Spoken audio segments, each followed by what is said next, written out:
Catch up on TRT World's top stories with Debrief.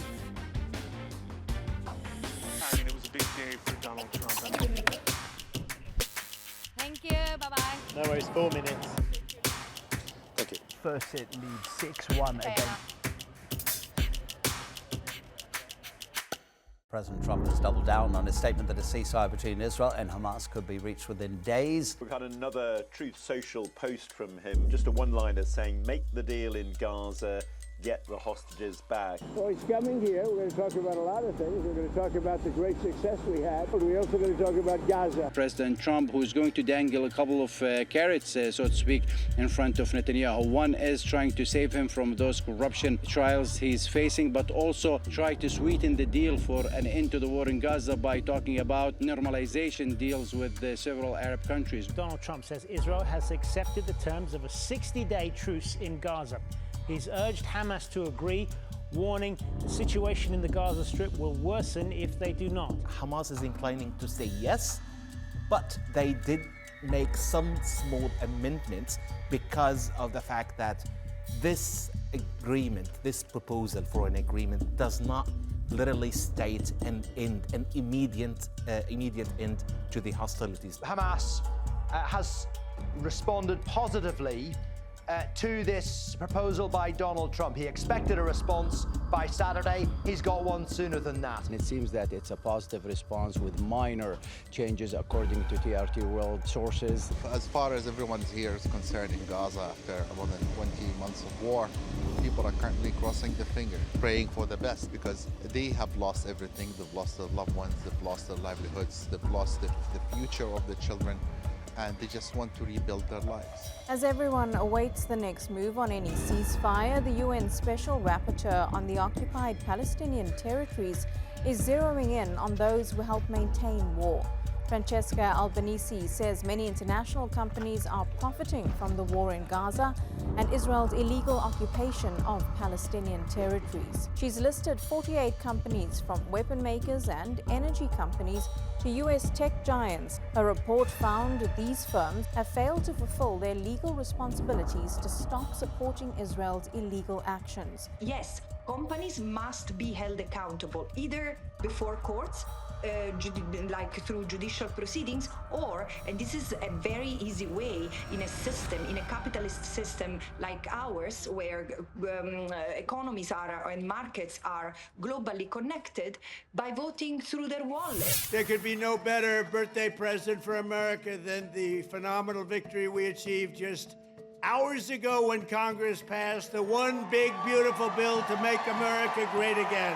Republicans in the U.S. House of Representatives are racing to secure votes in President Donald Trump's tax and spending cuts package. The administration is promising record growth, record tax cuts that will trickle down and help the economy and help families with their savings and their spending. Democrats say it will add nearly $3.5 trillion to federal deficits. That this is going to kick millions of people off of the social safety net, the health insurance, the food stamps, those types of things. The bill increases spending on defense, energy production, along with ICE and border security. It is very, very close. Hakeem Jeffries is still speaking. The House Minority Leader delayed the bill's passage, setting a record for the longest House floor speech at nearly 9 hours. Not a single hard-working American taxpayer should ever have to choose between food or medicine or rent or putting clothing on their back. Very dangerous for Republicans to defy Donald Trump at the moment because he has such power over the Republican Party. After months of debate, U.S. President Donald Trump's controversial tax and spending bill has been passed. The yeas are 218, the nays are 214. The motion is adopted. Biggest tax cut in history. It's the opportunity that was missed to try and fundamentally reform our social security system, to fundamentally reform our healthcare system, to fundamentally reform our tax and benefit system so that we could actually have a sustainable fiscal policy. A lot of money for the richest people in the United States and very little to the others. U.S. President Donald Trump has signed a landmark policy bill into law following its narrow passage in Congress on Wednesday. Polling on this bill is very negative. It's 55% negative to 69% negative, only 29% supporting it rather. So, and it's those cuts to the social programs. And now for even more top stories with the news in brief. With a pen stroke on Monday, the White House scrapped 5 decades of broad U.S. sanctions on Syria, removing 518 names from the Treasury's blacklist and unlocking trade, banking, and reconstruction deals overnight. Sanctions remain on Bashar al-Assad, his inner circle, Captagon traffickers, and other armed actors. The move hands Damascus a lifeline for billions in frozen assets, but it's money that already belonged to the Syrian people, and it came with strings attached. Serve U.S. interests in the region or else. On Tuesday, the Pentagon froze shipments of weapons to Ukraine, Patriot interceptors, Hellfire missiles, and guided artillery rounds, citing dangerously low U.S. stockpiles. The Patriot missile system is widely considered to be the only truly effective air defense Ukraine has to defend itself against Russian ballistic missiles and hypersonic missiles, which reach their targets within minutes. Ukraine's foreign ministry hauled in Ambassador John Ginkel for answers, warning that every day without air defense encourages Russia to keep killing. The Kremlin cheered, saying fewer U.S. weapons brings its special military operation closer to victory. On Wednesday, Iran's President Masoud Pezeshkian signed a law suspending all cooperation with the UN's nuclear watchdog, the IAEA. Inspectors are barred unless Tehran's Security Council invites them, and that door is now bolted. The legislation rushed through Parliament after last month's U.S.-Israeli strikes on 3 Iranian nuclear sites also halts data sharing under the Non-Proliferation Treaty. Uranium enrichment levels and production capacity will be unknown. The IAEA calls the break a grave blow to global monitoring. And Tuesday, U.S. President Donald Trump and Florida Governor Ron DeSantis unveiled a $450 million migrant lockup deep in the Everglades region, surrounded by swampland and, yes, live alligators. This is all because of an open border policy where 25 million people flowed in. From all over the world, from prisons, from all over the world they've floated. No evidence supports his statements, but alligator Alcatraz, and yes, that's its official name, is very real.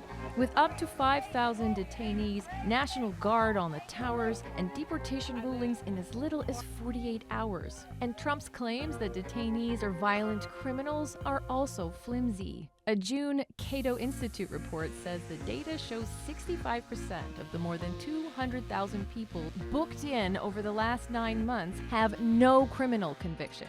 93% were never convicted of a violent offense. Civil rights groups call the spectacle a state-sponsored cruelty tour.